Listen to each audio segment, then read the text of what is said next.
In the last couple of days, the country has been treated to unnecessarily heightened political rhetoric, which threatens the positive gains being achieved from the Handshake Initiative led by His Excellency President Uhuru Muigai Kenyatta and former Prime Minister, the Right Honorable Raila Odinga.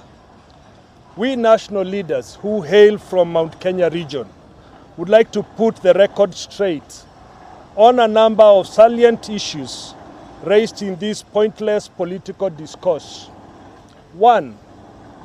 We demand respect to the President and the Presidency. We demand respect for President as head of government, head of state, and symbol of national unity. Individuals with divergent views must criticize or correct the President with decorum and respect.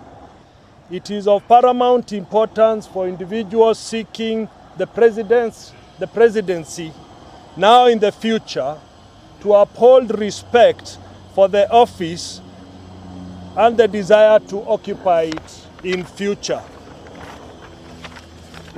2, on the President's legacy projects.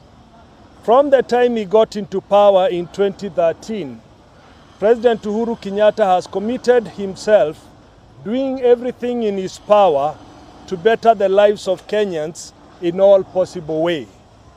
It is for this reason that the President came up with the legacy projects as captured in the Big Four initiative.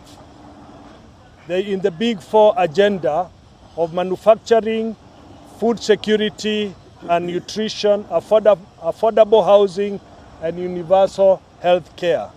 These are issues the country should be focused on and not pointless succession politics. On 3, which is a Building Bridges initiative, allow me to let my sister mother carry on from there. Exchange. Okay, that's it. I'll show you.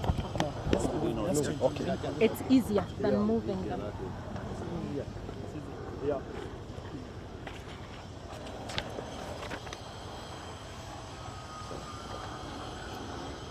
As a result of His Excellency President Uhuru Kenyatta's patriotism and commitment for a united Kenya, devoid of bloodshed every elective season, the President and former Prime Minister Raila Odinga set aside their political differences to drive the Building Bridge initiative. It is our considered opinion that it is unpatriotic of some politicians who are sabotaging this positive initiative for personal political gain, and this should not be allowed. The war on graft, we believe all Kenyans of goodwill should unite and support the war against graft, which is absolutely necessary for the delivery of the Big Four agenda and essential services.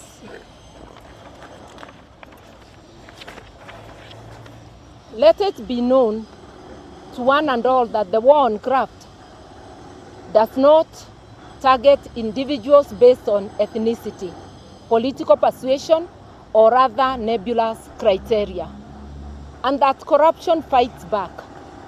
As His Excellency the President has said, when people steal from public coffers, they do so as individuals, not ethnic communities. And as such, when they are made to face the music, they should be seen as individuals, not ethnic communities. On the succession, the President has stated over and over again that the country should focus on delivery of services to wananchi, not on worthless succession politics. We share this view and demand that all leaders of goodwill adhere to the President's directive on this issue. Finally, let all Kenyans know that elections are far away and the country has bigger problems to deal with outside elective politics. Patriotism calls on all of us to do and preach that which is best for all Kenyans, not pander to political interests and ambitions of any individual. That is the end of the statement. Thank you. That is our statement. If there are questions pertaining to those points, we are more than, or clarification, we are more than willing. Yes. Kuna wale ambao wanahisi kana kwamba tangu Rais Uhuru Kenyatta na naibu wake William Ruto washike usukani hakuja kuwa na maendeleo katika eneo la Mlima Kenya, na ndiposa wakajiuliza, je, ni ukweli ama baadhi ya hawa ambao wanazungumza masuala haya wanajaribu kutafuta uungwaji mkono katika siasa ili kuunga labda kuunga mkono naibu wa rais katika azma yake ya urais wa mwaka 2020? Kwanza kabisa tumesema ya kwamba kutoka mwaka wa 2013 Okay. Look at the camera. Okay. What shall we do? Shall we keep moving? Okay. Yeah. We take several questions. Okay. Yeah. Okay. Wait, We are guided. We take several questions. On development. One is on development. Yeah. And are they using it as a conduit to probably support William Ruto and leave the president? Yeah, they are paid. And please mention your media houses as yours can be seen, but Yeah, somebody this side. You mention your name, the media house, yeah. take several questions. Okay, let's work. Three, then we can answer them. That was one. A maximum of 5. Yeah, we take 5. And that will be all. That's right. And that would be it. Reto? My name is Stephen Leto from Citizen TV. There is a perception that those who are criticizing the president, particularly from Mount Kenya region, are seeing a leadership vacuum in terms of succession politics from Mount Kenya region. Is there a leadership vacuum from the Mount Kenya region, Madam Martha Karua and Kito? Okay, another one. Another one, so that we take 3 or 4.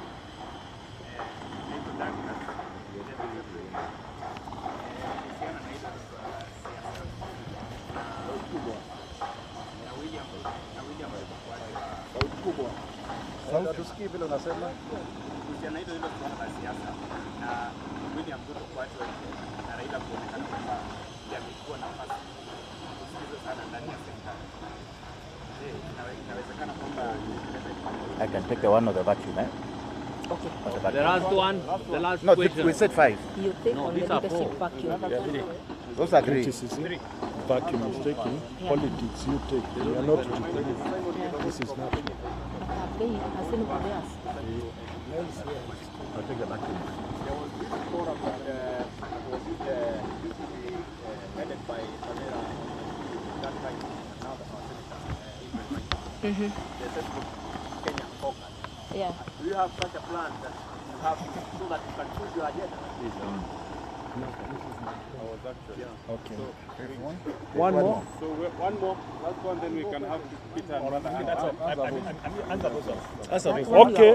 There's one there. There's one The there. one I answer generally. My question is on the succession politics. Play the whistling Africa. For example, You are from? the whistling Africa. Hiyo ni gani? The weekly? For example, it's very simple. Media. One and one, they get 2. In terms of now this succession politics, it is like someone wants to get the deputy president position and the president position. If they put one and 1.5, they get 1.5. Now, in terms of the president being a businessman and a negotiator, from your end, do you think the deputy president can succeed as president from your views? Okay. It's not there. Don't worry about that. We are done with the question. Now you wait for the answer. So we can do it this way. One will not You share. Okay. There are 5 questions we'll share with the Honorable Mother and Honorable Kilemi. Let me start on the issue of development. And we've all been in Parliament. And we know how development takes place, right from voting it in Parliament and seeing what has been going on. I think one thing that is absolutely clear is from 2013, the President and the Deputy President have been focused on starting projects everywhere. And you have seen how many times both the President and the Deputy President, they have been in Central Province initiating projects. If those are not projects in Central Province, what are they? And we have to be very, very specific on this. because the president was very clear in Mombasa. He would like to see development at every corner of the republic. That is his mandate.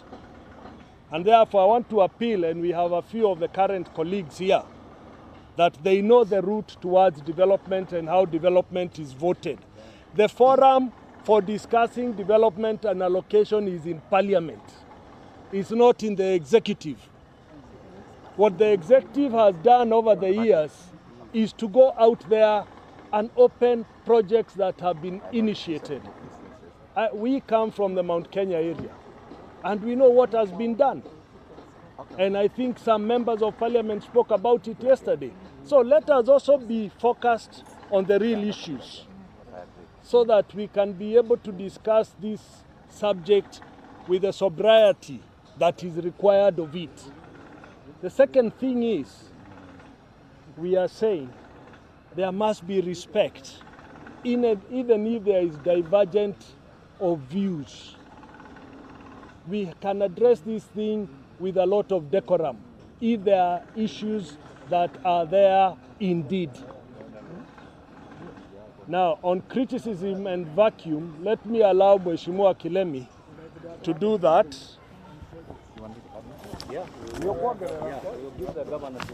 No, we will, after me, it will be governor and The governor will come.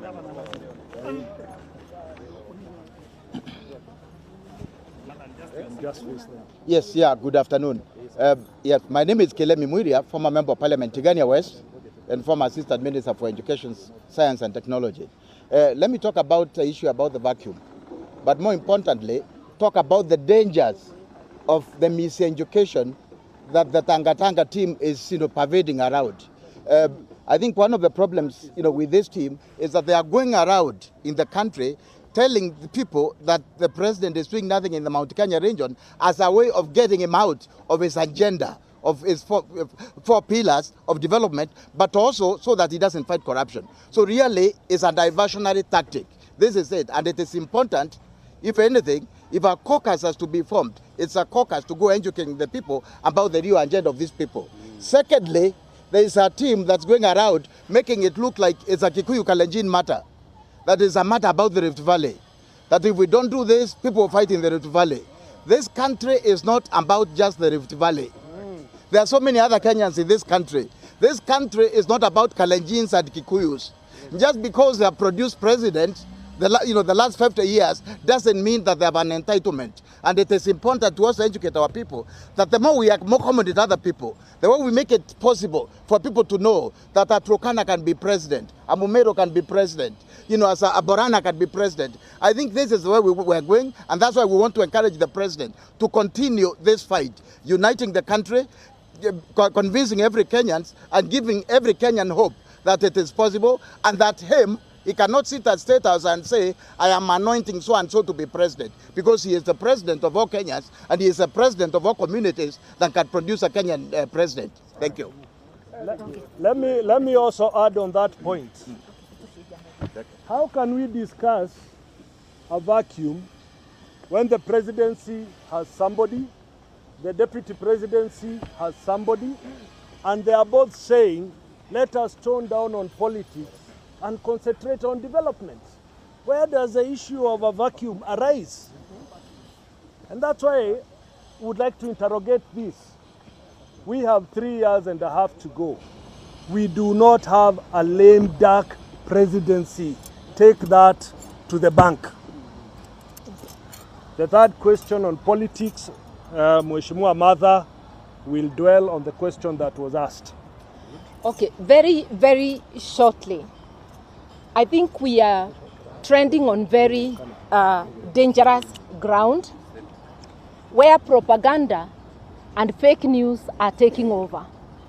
For instance, this week, the Babs directed at the president and his response. I am not a member of his party, but he is my president and I support him. And I have seen people saying, making it look like the Washenzi remark was aimed at voters. Clearly, it is not true. It was aimed at the people irritating him. And insulting him. Those were the target, not the voters. And it must be made clear. And I think even the media, we have a duty as Kenyans, as the media, to present as it is. And thank God the media has presented both versions. Anybody Googling is able to see what is happening. And I am saying, politics is okay. Everybody is entitled to seek any seat they want. And I've told our male brothers in this country, the presidency is not a preserve for only men. Do not write us off as women. 2022 is far off. We are gathering steam and you'll be hearing from us soon. Therefore, let us not start talking as though the only candidates are the ones who have already declared.